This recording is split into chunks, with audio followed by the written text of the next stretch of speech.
Sa nakaraang video ay natapos tayo na kung saan ay nagawang maputol ng ating bida ang braso ng representante ng Supreme Saber of Six Martial Arts sa loob ng Imperial Tomb.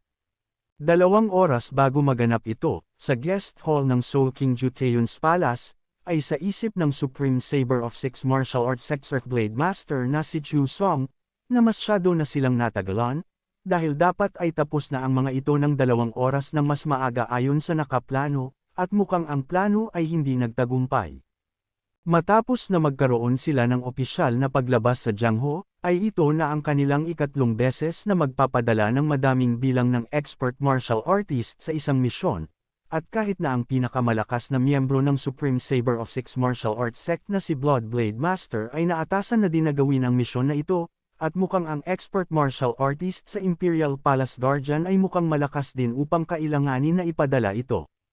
Nang bigla naman na may nagsalita sa kanyang likudan at tinatanong ang Earthblade Master na kung hinahantay ba siya nito, sa nangyari ay bigla naman itong napalayo at nagtanong kung sino ito.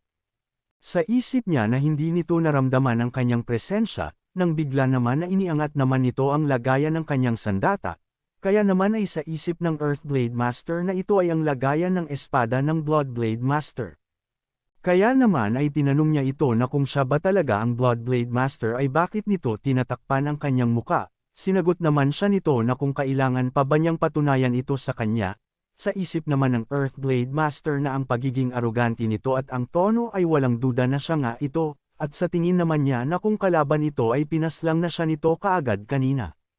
Kaya naman ay sinabihan niya ito na kailangan na nilang magmadali dahil wala ng oras.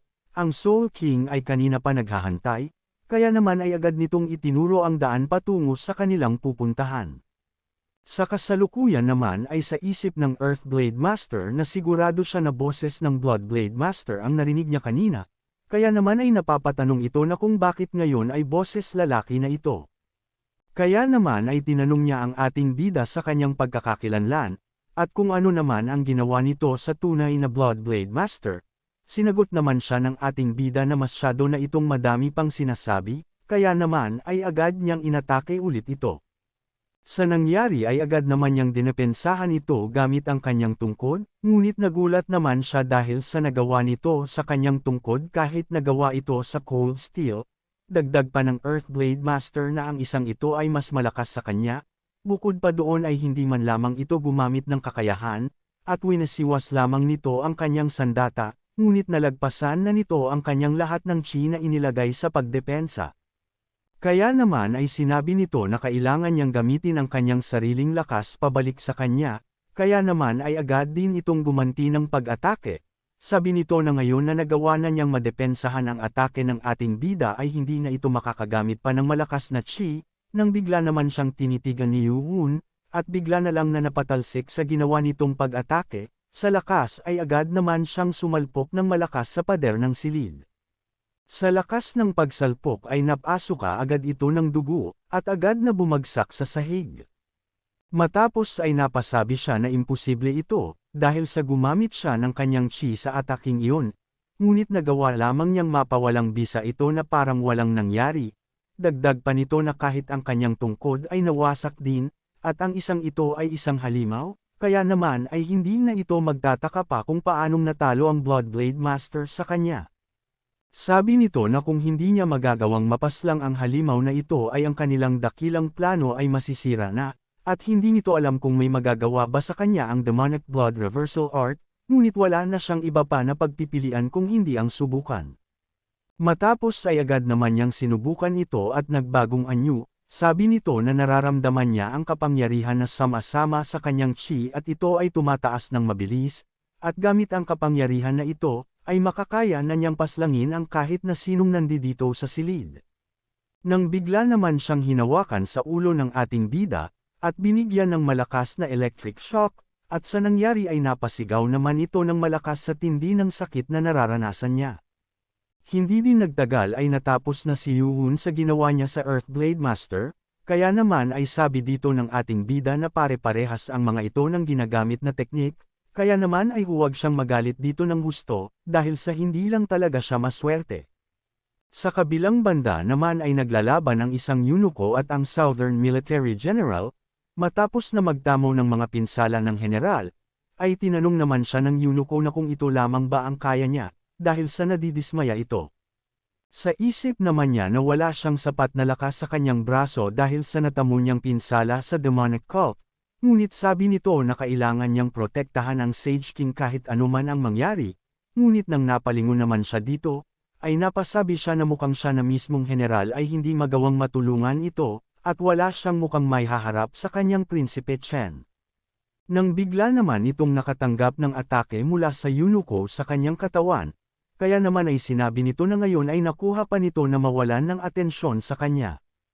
Kaya naman ay sinabi nito na ngayon ay sisiguraduhin niyang pagsisisihan ng general ang pangmamaliit sa kakayahan na mayroon siya, nang bigla naman na natigilan ang Sage King, at napalingon. Matapos ay nakita nito ang kanyang general na sinaksak sa katawan ng eunuko na kanyang kinakalaban, sabi nito na mukhang nagagawa pa nitong makagalaw at tingin niya ay nagmintis itong mapatamaan ang kanyang vital point, at mas mabuti ito sa general na hindi niya ito nagawa. Nang bigla naman na gumanti ng atake ang general, na agad naman niyang naharang.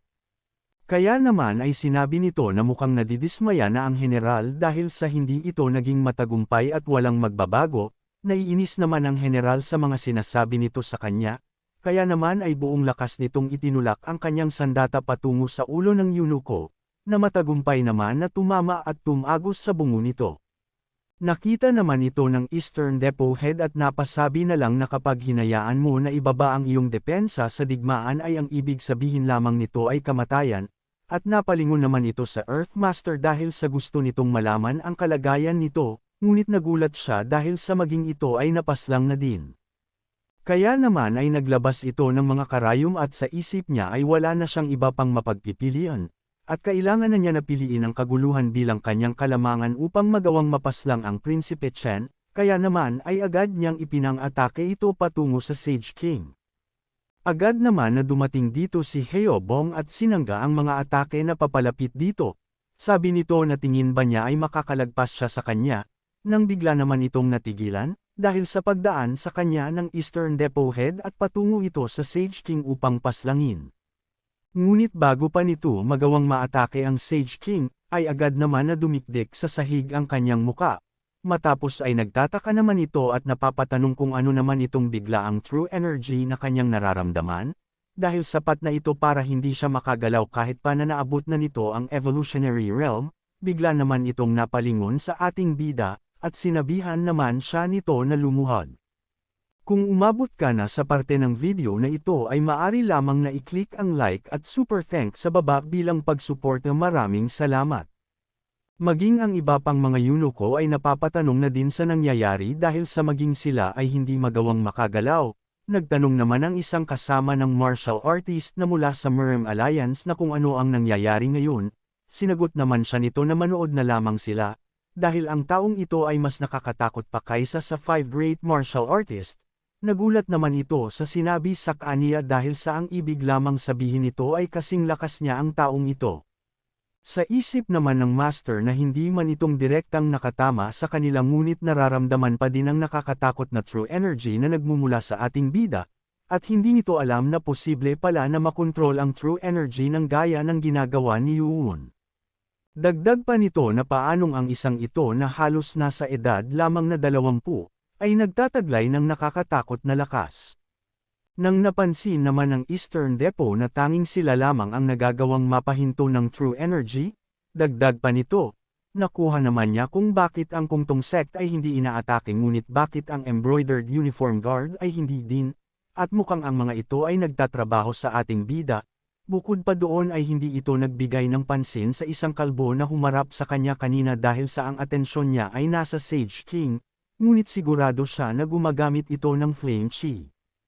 Kaya naman ay napapatanong siya na kung nakuha na nito ang dugo ng mythical creature na Kirin, ngunit hindi pa din ito maintindihan kung bakit buhay pa ito kahit na isa itong lalaki, ngunit sigurado siya sa isang bagay, na ang Sage King ay nakikipagtulungan sa mga ito. Sabi nito na wala na siyang pake-alam kung parte pa ba sila ng mga embroidered uniform guard o hindi, dahil kailangan niyang makaligtas dito ng buhay anuman ang mangyari at may problem sa Imperial Palace ang nangyayari dito, at mula doon ay magagawa na niyang mabaliktad ang sitwasyon. Dagdag pa nito na ang pressure ng true energy ay totoong napakalakas ngunit hindi nito kaya natuluyan siyang hindi mapagalaw, at kung magagawa niyang makatayo gamit ang kanyang buong inner energy upang kayanin ito, ay maari siyang makatalon sa lugar na hindi magagawang maabot ng kanyang true energy. Nang makakuha ito ng tamang pagkakataon ay agad naman na itong tumalon, at nang makarating naman ito sa itaas, ay sabi niya na ito ay ang hidden weapon technique na humahawak sa essence ng sunflower scripture, nangangailangan ito ng madaming inner energy at kahit na ang malahalimaw na kagaya niya ay hindi magagawang masangga ito. Kaya naman ay agad na itong umatake sa Sage King gamit ang sunflower scripture undulating ultimate weapon, 10,000 undulating needles. Ang 10,000 undulating needles ay isang martial arts technique na ginawa ng Eastern Depot head na si Lim Changhua. Nang siya ay nagkaroon ng inspirasyon sa Tangklan's engulfing petal rain, ito ay pinagsama-kasama ng sunflower scriptures undulating techniques, na nagagawang mapang-inig ang chi upang magkalat na parang isang wave gamit ang waveform power. Nang malapit naman na tumama ang atake ng Eastern Depot head, ay agad naman na pinrotektahan ng general ang prinsipe, nang bigla naman na nagkaroon ng malakas na buhawi sa kanilang kinaroroonan. Napapatanong naman ng general na kung saan naman kaya nanggaling ang malakas na hangin na ito, nang bigla naman silang natigilan dahil sa ang Grand Guardian ay nasa kanilang harapan. Sa kabilang banda naman ay dinepensahan ni Heobong ang ibang atake ng Eastern Depot head, ngunit sabi niya na ito ay mas malakas kumpara sa kanina at napapasabi na siya na nahihirapan na itong depensahan ang atake, at dumating na nga ang oras na hindi na nito magawa pa na matagalan ito. Ngunit nagulat naman siya nang bigla na lang na may mas malakas pa na apoy ang lumabas sa kanyang harapan upang tulungan siya, at ito ay mula sa Great Elder. Sabi nito kay Heobong na kinakailangan pa nito ng madami pang pagsasanay, kaya naman ay huwag nitong ibaba ang kanyang depensa dahil sa hindi pa ito maalam sa paggamit ng Flame Chi, na sinang-ayunan naman nito, nang bigla naman na dumating din ang Left Guardian. Sa nangyari naman ay nagulat ang martial artist na mula sa Merm Alliance dahil sa lakas ng mga dumating. At sigurado siya na ang isang ito ay nasa evolutionary realm din, at hindi lamang ito dahil maging ang dalawa ay ganun din, at papaanong ang mga ganito kalakas na mga martial artist ay nagsama-sama dito, at mukhang alam na niya ang nangyayari dito, na may kung sino ang sinusuportahan ng mga ganito kalakas na mga martial artist. At ang taong ito na nakatayo sa kanilang harapan, ay ang Heavenly Demonic Cult Demon Lord.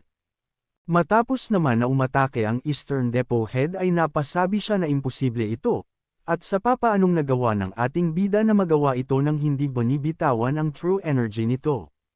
Matapos ay sinabi ng nano machine na matagumpay nitong nalagyan ng pagkontrol ang mga karayom na ipinang-atake sa kanila. Napapatanong naman ng Eastern Depot head na kung ang isang ito ba ay mayroong 100 utak sa kanyang ulo, at papaanong naging posible na makontrol nito ang mga karayom habang kinokontrol din ang kanyang true energy. Matapos ay agad naman na inutos ng ating bida sa nanomachine na ibalik nito ang atake sa kanya, kaya naman ay agad na ini-activate ng nanomachine ang kanyang self-targeting system sa mga karayom, at hindi din nagtagal ay natapos na ito sa ginawa niyang pag-target sa kalaban. Kaya naman ay sinabi ng ating bida na ibabalik lamang nito ang kung ano ang sa kanya. Nagulat naman ang Eastern Depot head dahil sa ang mga ito ay mabibilis, at ang lahat ng karayom ay sakaniya lamang patungo. Kaya naman ay sabi nito na wala na siyang magagawa pa kung hindi ang salagin ang lahat ng mga ito. Matapos na maghanda nito ay agad niyang ginawa ang isang teknik na pansalag at ito ay ang waveform power. Sa isip naman niya na kung nagawa ng isang iyon ay maari din niyang magawa ito, kaya naman ay agad na niya itong ipinang-atake sa mga karayom na paparating sa kanya. Nang matapos ay agad itong sumugod kay Yuun, sa isip nito na hindi maaring mayroon itong walang hanggang inner energy, ang kailangan lamang niya ay hayaan na gamitin nito ang lahat ng kanyang inner energy hanggang sa maubos, at dahil dito ay wala itong magagawa kung hindi ang bitawan ng true energy na kinokontrol nito. At ngayon ay gagamitin niya ang pagkakataon na ito upang makatakas sa lugar na ito kasama ng Soul King. Sabi naman sa kanya ni Yuun na mukhang hindi pa din ito sumusuko, kaya naman ay agad na tinanggalan ito ng ating bida ng isa niyang braso. Sa nangyari ay nagulat naman ito at nagtataka, at nang makalapit si Yuwon dito ay agad niya itong pinaluhod sa lupa. Napapatanong naman ang Eastern Depot Head na kung papaanong nagawa niya ito, at papaanong may sapat pa ding inner energy ang taong ito. Sabi naman dito ni Yuwon na mukhang nadidismaya ito, ngunit kailangan niyang tanggapin ito ngayon, na wala na siyang magagawa pa. Sinubukan naman nito na makatayo pa ulit, kaya naman ay sinabihan siya ng ating bida na kung kailan ito sinabi na maari itong tumayo, at agad na tinanggal pa ang natitira nitong braso. Dagdag pa ni Yuwon na sinabihan na niya ito na tanggapin na niya na wala na siyang magagawa pa. Dahil sa wala na itong magawa pa dahil sa pagkawala ng kanyang dalawang braso ay sa galit nito ay paulit-ulit na lang niyang iniuntog ang kanyang ulo sa sahig. Sa isip naman ng ibang eunuko na hindi sila makapaniwala na madali lamang na natalo ito, dahil sa isa ito sa 3 great martial artists ng Imperial Palace. Matapos ay galit naman ang Eastern Depot Head at tinatanong ang ating bida na kung sino ito para hamarang sa kanyang mga plano. Sinagot naman siya ni Yuwon na kung hindi pa din ba nito nakukuha, siya ang pinuno ng grupo na nais nitong i-frame up. Sa narinig nito ay napatanong naman siya na kung ang ating bida ba ang Demon Lord ng Heavenly Demonic Cult, na sinang-ayunan naman nito, at sinabi na ngayon na malinaw na ang lahat sa kanya, ay sigurado ang ating bida na nakikita na nito ang sunod na mangyayari sa kanya. Bigla naman nitong sinigawan ang ating bida at sinabi na siya ay civil servant ng Great Ming Empire, at kahit pa siya ay isang demonic cult leader, nang bigla naman siyang hinawakan sa muka ng ating bida, at hindi din nagtagal ay tinanggalan ito ng ulo gamit ang kanyang kamay. Sa nangyari ay nagulat naman ang mga taga-sunod nito dahil sa hindi sila makapaniwala sa ginawa ng ating bida, nang matapos na mahugat ni Yuwon ang ulo nito, ay sinabi niya dito na kung ano naman ito sa kanya. Sa isip naman ng martial artist ng Murem Alliance na alam nito na paparusahan niya ang Eastern Depot Head ngunit sa ganitong paraan ay hindi, at mukhang wala itong pakialam sa non-aggression treaty na mayroon sila sa palasyo. Dagdag pa nito na alam niya na nasa evolutionary realm na ang Eastern Depot ngunit para sa kanya na madali lamang natalunin ito. Ay walang duda na ito nga ang Demon Lord ng Heavenly Demonic Cult, at hindi pa ito ang Demon Lord nang ipinadala nila si So-hee sa Demonic Cult para sa pakikipag-alyansa sa kanila, ngunit hindi pa ganun ito katagal nang naging Demon Lord kaya naman ay ang Murem Alliance ay tinignan lamang siya bilang isang batang walang kahit na anong magagawa, ngunit ngayon ay hindi lamang ito basta lamang na bata, dahil isa na itong Great Dragon. Kaya naman ay sinabihan nito ang kanyang kasama gamit ang sound telepathy na obserbahan niya nang malapitan ang isang iyon at magsagawa ng pagguhit ng larawan nito kapag nakabalik na sila, dahil ang isang ito ay si Xian Yuwon ang demonic cult leader. Sa narinig naman ng kasama nito ay hindi siya makapaniwala na ito na pala ang leader ng demonic cult. Kaya naman ay napatanong siya na kung paanong nandito ito. Dahil ang Murem Alliance ay magagalit kapag nalaman nila na sinasakop ng mga ito ang teritoryo nila. Sinabihan naman siya ng master na huwag na muna itong magsasalita ng kahit na anong bagay patungkol dito, dahil sa tingin niya ay wala silang makukuhang maganda kung kakalabanin nila ang Demon Lord ng Heavenly Demonic Cult, kaya naman ay sinang-ayunan na lamang niya ito. Sa isip naman niya na mukhang ang master ay natatakot sa leader ng Demonic Cult, ang isang kungtong Jade Sword at isa sa 17 master ng Orthodox Murem Alliance. Matapos ay naglakad naman ang ating bida patungo sa Soul King, sa isip naman ng mga eunuko na nadadaanan ni Yuwon ay hindi nila dapat na hayaan na makalapit ito sa kanilang Soul King, ngunit hindi nila magawang makagalaw sa lakas ng true energy na ipinapalabas ng ating bida. Sa isip naman ng master ng Murem Alliance na ang lakas nito ay talagang nakakamangha dahil sa ang mga eunuko ay hindi magawang makagalaw dahil sa ipinapalabas nitong true energy. Sa nangyayari naman ay naiinis ang Soul King dahil sa maging siya ay hindi din magawa ang makakilos, nang bigla naman na inihagis ng ating bida ang ulo ng Eastern Depot Head sa kanyang harapan. Sa nangyari ay bigla naman itong napatingin, at nang makita ang pugot na ulo ng Eastern Depot Head, ay hindi naman nito napigilan ang mapasuka. Kaya naman ay tinanong ng Soul King ito na kung sino ba siya para hamarang sa kanyang mga plano, dahil mayroon na sana siya ng lahat kung hindi lamang nito pinakaelaman ang kanilang mga plano. Dagdag pa nito na maari na siyang maging susunod na emperor, at magagawa na din niyang mailigpit ang kanyang kapatid. At ito ay kasalanan lahat ng ating bida, isa lamang itong hamak na mandirigma ng Django ngunit naglakas ito ng loob na banggain siya. Sabi naman dito ng ating bida na masyado ng madami itong sinasabi, kaya naman ay iniangat niya ito gamit ang kanyang chi. Sabi ng ating bida dito na pinapatunayan lamang nito na sinusubukan niyang isabotahe ang kanyang heavenly demonic cult. Nagulat naman ang Soul King sa sinabi ng ating bida, dahil kung ganun ay isa itong miyembro ng demonic cult. Masaya namang sinabi dito ni Yu-won na ngayon na alam na niya, ay oras na para pagbayaran niya ang kanyang pagkakasala. Kaya naman kung gusto mo na masubaybayan ang ating kwento ay i-open mo lang ang notification bell pagkatapos mo na mag-subscribe.